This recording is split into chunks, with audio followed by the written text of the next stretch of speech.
Assalamualaikum class. Today we are going to discuss our third topic of chapter number 9, that is problems of underdevelopment. The topic we are going to discuss is economic, social and political problems of underdeveloped countries, page number 73. Underdeveloped regions वो regions होते हैं जहाँ पे आसाइशें, सहूलियात और ज़रूरियात ज़िंदगी पूरी ना हो रही हो।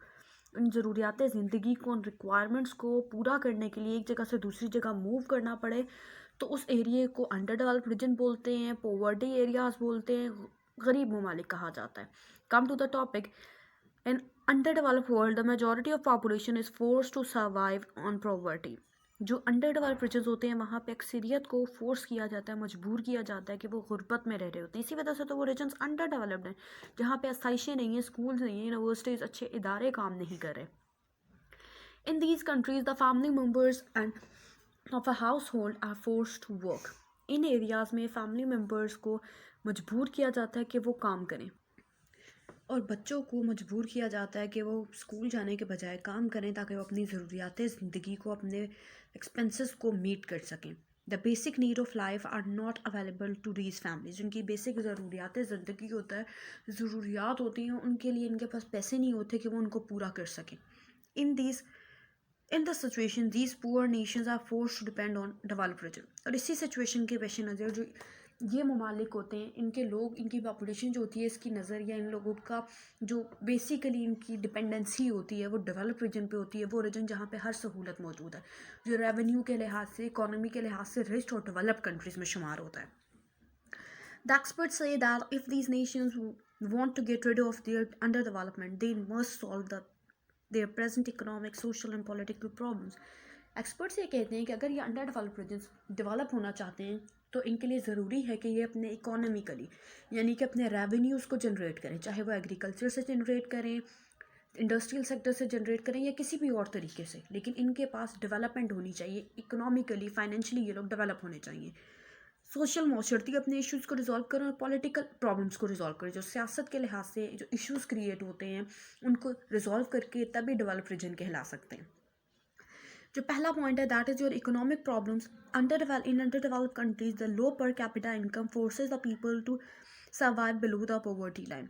जो अंडर डेवलप्ड रीजन्स होते हैं वहाँ पे लोगों के पास, अगर लोगों पहले तो लोगों के पास जॉब्स नहीं है, और अगर लोगों के पास जॉब्स हैं तो उनकी सैलरीज, उनकी इनकम इतनी कम होती है कि वो अपने एक्सपेंसेस को मीट नहीं कर पाते, अपने जो उनके खर्चे हैं उनको वो मीट नहीं कर पाते, उनकी रिक्वायरमेंट पूरी नहीं होती। These countries are not developing due to their low economic development. ये कंट्रीज इस वजह से डेवलप नहीं है क्योंकि यहाँ पे इकोनॉमिकली, पैसे के लिहाज से, फाइनेंशियली बहुत सारे इश्यूज़ हैं। But depend upon the rich and developed Nations, और ये दूसरे ममालिक पर डिपेंड कर रहे होते हैं। जो फर्स्ट पॉइंट है, फर्स्ट रीज़न है कि ये रीजन्स क्यों डेवलप नहीं है, पहला पॉइंट आता है lack of capital, foreign debts and unbearable return of markup on previous loan. Lack of capital का मतलब है कि इन इश्यूज़ में पहला इशू जो आता है वो ये है कि फॉरेन डेब्ट्स, यानी कि अगर एक अंडर डेवलप रीजन दूसरे मुल्क से लोन लेके अपने मुल्क में कोई इन्वेस्टमेंट करता है, इंफ्रास्ट्रक्चर बिल्ड करता है या कुछ भी कोई प्रोजेक्टेबल काम करता है बेनिफिशियल, तो तब उसके लिए वो लोन लेगा, और दूसरे कंट्री से जिसने उसने लोन लिया है वो कंट्री उसके ऊपर मार्कअप भी लगाएगा, यानी कि एक अंडर डेवलप रीजन पहले वो लोन की अमाउंट पे करेगा, फिर उसके ऊपर जो एक्स्ट्रा मार्कअप लगता है, जो प्रॉफिट उस कंट्री को मिलना है वो भी देगा। तो इस तरीके से बहुत सारे इश्यूज़ क्रिएट हो जाते हैं कि ऑलरेडी एक अंडर डेवलप रीजन जो वो लोन वापस नहीं कर सकता, वो कहाँ से आपको उसके ऊपर जो प्रॉफिट है वो भी देगा। तो प्रीवियस लोन भी इस तरीके से, और उसी मार्कअप को, उसी प्रॉफिट को वापस करने के लिए वो कंट्री, वो रीजन फिर लोन लेगा, जिसकी वजह से वो प्रीवियस लोन को भी पे करने के काबिल नहीं रहता। Population pressure which is beyond the capacity of their natural resources are growing of unemployment. Population pressure यानी कि जो पॉपुलेशन, आबादी की शरह है वो दिन ब दिन बढ़ती रहती है, जिसकी वजह से नेशनल रिसोर्सेज पूरे नहीं होते। जो नेचुरल रिसोर्सेज या तो अव्वल उस रीजन में मौजूद नहीं है, और अगर उस रीजन में, उस एरिया में, उस रकबे में वो नेचुरल रिसोर्सेज, वो कुदरती ज़खायर मौजूद हैं, तो उनके पास, उन रीजन्स के पास ऐसी मशीनरी या ऐसे इक्विपमेंट्स नहीं है कि वो उसको यूज़ कर सकें। First point. और सेकेंड पॉइंट ये कि आबादी की शरह बढ़ने की वजह से लोगों के पास जॉब्स नहीं है और ज़्यादा से ज़्यादा बेरोज़गारी जो है इन रीजन्स में आम होती है। Primitive agriculture practices and the dependence of economy on agriculture sector. हर रीजन की, हर जो डेवलप रीजन होता है उनकी ज़्यादातर इकोनॉमी डिपेंड करती है एग्रीकल्चर सेक्टर पे या इंडस्ट्रियल सेक्टर पे। अब एग्रीकल्चरल सेक्टर को डेवलप करने के लिए वहाँ पे आपके पास फर्टिलाइजर्स भी होने चाहिए, आपके पास पेस्टिसाइड्स भी होने चाहिए, और आपके पास सबसे पहले लैंड होना चाहिए जिसके ऊपर आप खेती बाड़ी कर सकें और उससे रेलिवेंट जितने भी इश्यूज आते हैं आप उनको रिजॉल्व कर सकें। Unplanned use of limited resources and the role of direct or indirect foreign intervention.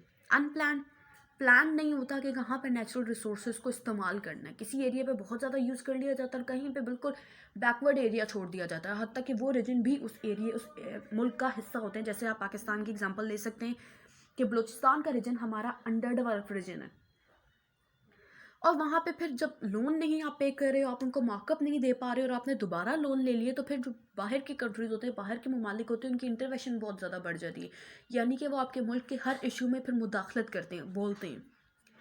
Poor infrastructure, infrastructure यानी कि जो बिल्डिंग्स हैं वो बहुत खस्ता हाल होंगी, लिमिटेड नेशनल मार्केट होगी, फॉरेन ट्रेड नहीं होगी, और जब आपके पास एग्रीकल्चर कुछ भी नहीं, आप कुछ काश्त नहीं कर रहे हो, तो आप इंपोर्ट भी कुछ नहीं कर सकते हो। आप सब कुछ बाहर के ममालिक से ख़रीदोगे, जिसकी वजह से आपको उस पर भी रेवेन्यू जो है वो पैसा उनको देना पड़ेगा। तो एक बहुत टफ सिचुएशन क्रिएट हो जाती है कि नेशनल रिसोर्सेज ना होने की वजह से कि आपको हर चीज़ बाहर से बरामद करनी पड़ती है।